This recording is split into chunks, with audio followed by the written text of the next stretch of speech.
every single assassin after him. Yeah. So what did we think of this chapter 3? This one was like off the charts. I Crazy. feel like action. This is the one we got to see together. Yeah. Right? Finally. The aesthetics in this, and even in the opening scene, is kind of pretty cool. Like the neon lights, Times Square.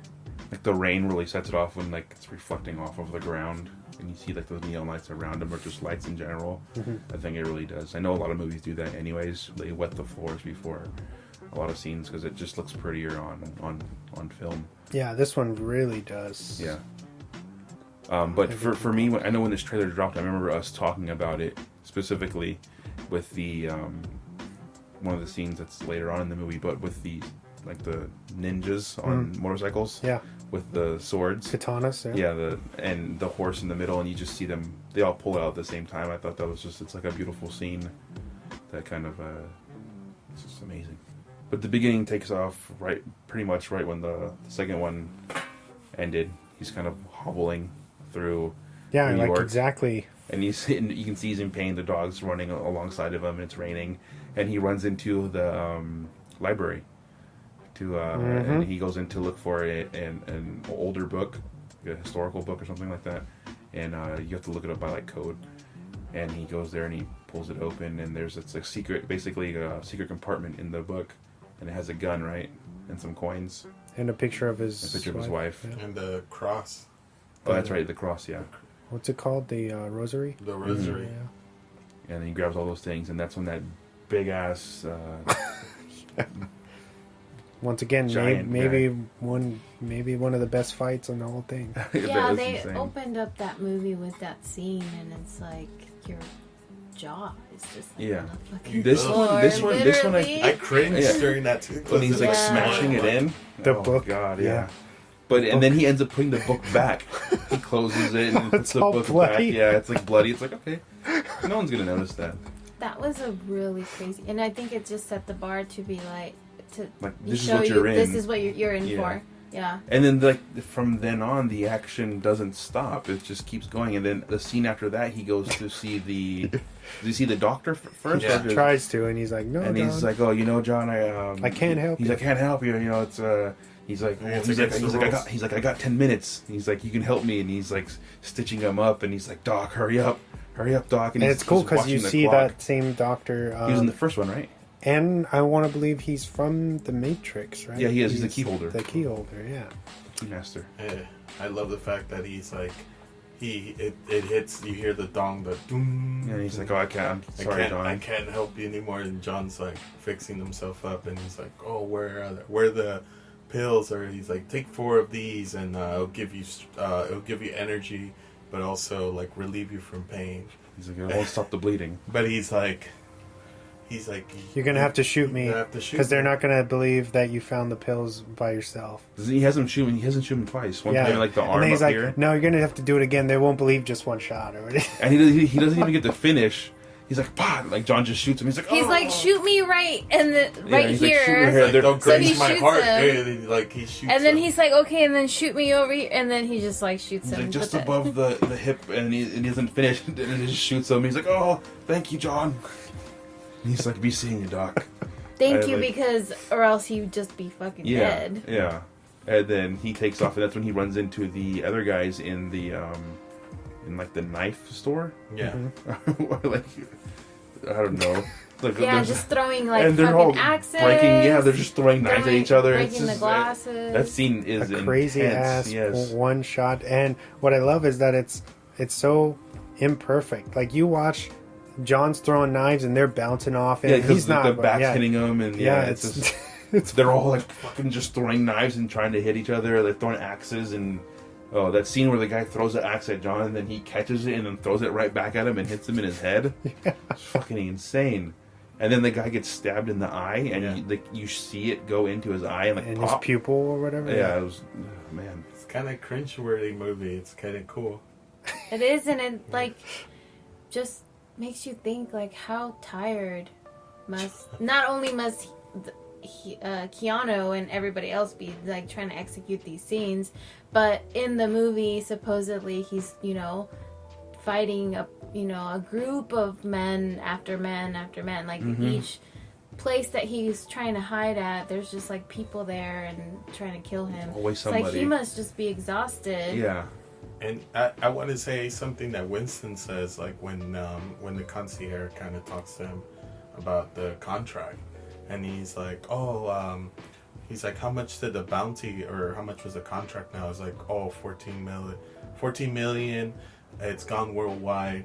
He's like, do you think it has a chance? He's like, I think it's even already. So like it makes him be like, oh shit, like it's still like John still has the upper hand. Like, he still has the upper hand on everybody. Mm-hmm. You know, I love the fact that in that scene he gets into that room where he sees all the revolvers with the bullets, and he's like kind of building his own gun. Mm-hmm. I was like, oh my god, that's so dope. For the one bullet. Yeah. Right? Yeah. Just the one bullet, yeah. Yeah, it's a disassembled gun. He's like trying to put it all together. It shows you furthermore how knowledgeable John's character is supposed to be. Mm-hmm. He's just like a vast. It's like the mythos of his character keeps building and building. Every movie you learn more, and you hear a little story of what happened in the past, and then it makes you hungry for more. You're like, okay, like later on we find out he was an orphan from this Russian, like Jordani. basically like the Black Widow, people who make Black Widow, basically. Yeah, it was like they raised ballerinas who were assassins. Exactly. Which we are going to get a spin-off movie called Ballerina, I think. Yeah. It's supposed to come out soon. That's pretty crazy. So he goes to her to try to get help. Yeah. She does help him. Yeah. They help him. And she's like, well, if you do this, you can never come back. Right. Like, this is it.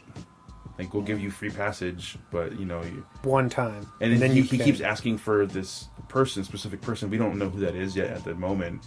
And it turns out to be, Halle Berry.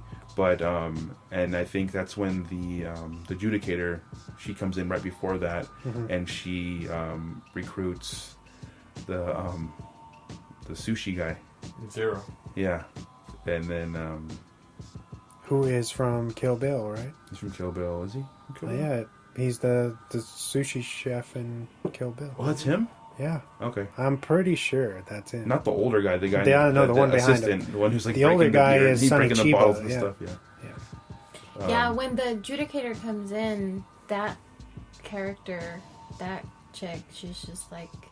She's about her business. She doesn't even have to be physical, but her like you said, her presence and everything, it just works. Yeah. And it's physically like you are not even just annoyed, but just kind of like, damn, she has power. And then they show her not only power, but also they show her like examining things and examining bodies, and right away she can like, see. She has like this mental image of like what happened. Yeah. She like can what's play out going the scenario. on, motives and everything. So she's just like there to question every single person. And she even asks no matter who they Winston, are. She's like, he killed a member of the high table. Why is he still alive? Yeah, or like, why did it take you so long? Or, she's like fucking counting minutes between phone calls and all this other stuff. Because she's she's receipts, figuring basically. out like, why did you give him that hour? You gave him that hour because he's your friend or whatever. Because he brings in Winston and Brawley King, or Brawler King, whatever his name is, or Bowery King. Yeah, he brings them in and he tells them like to resign and stuff like. Yeah, she resign basically or tells else them. the consequences. Yeah. Yeah, that's when she hires the Zero. And then he comes out in Double Dragon. Oh, really? Yeah, he's not from Kill Bill. He comes out in Double Dragon. That's when she meets up with the Bowery King. And then she's like, you gave him 7 bullets, I'll give you 7 cuts. With the katanas from his from Zero and his like 2 twin assassin brothers or whatever. And then so they basically cut him up pretty good. And that's when I think you think he's dead.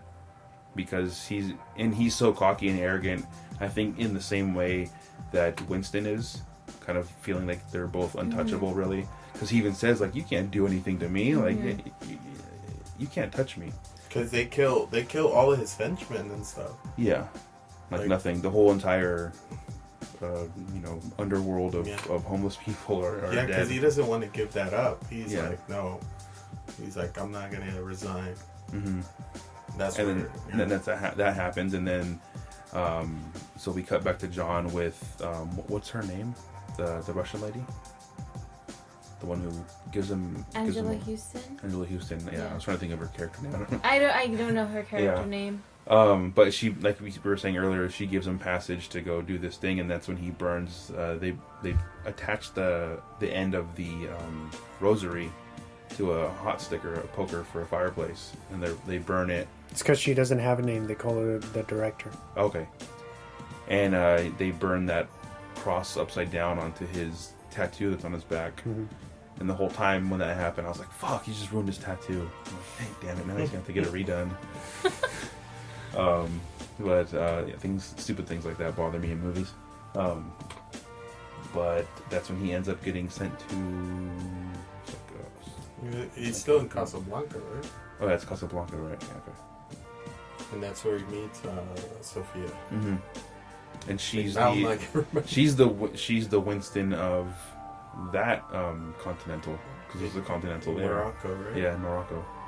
Which was just, I think that's pretty cool too. It's like you get to see all these different Continentals. One that was in Italy, this one in Morocco, and you get to see the difference in each one, but the similarities also, and how it's ran the same way pretty much, which is different in every region.